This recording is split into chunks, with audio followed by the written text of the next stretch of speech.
విడు మొరటోడు అని వాళ్ళు వీళ్ళు ఎన్నెన్ని అన్న పసి పిల్లవాడు నవాడు.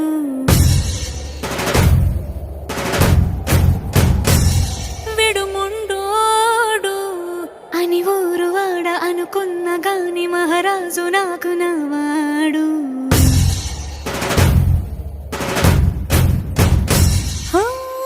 మాట పెడుసైనా మనసులో వెన్న రాయిలా ఉన్నవాడిలోన దేవుడెవరికి తెలుసును నాకన్నా. సూసేకి అగ్గిరవ్వ మాదిరే ఉంటాడు.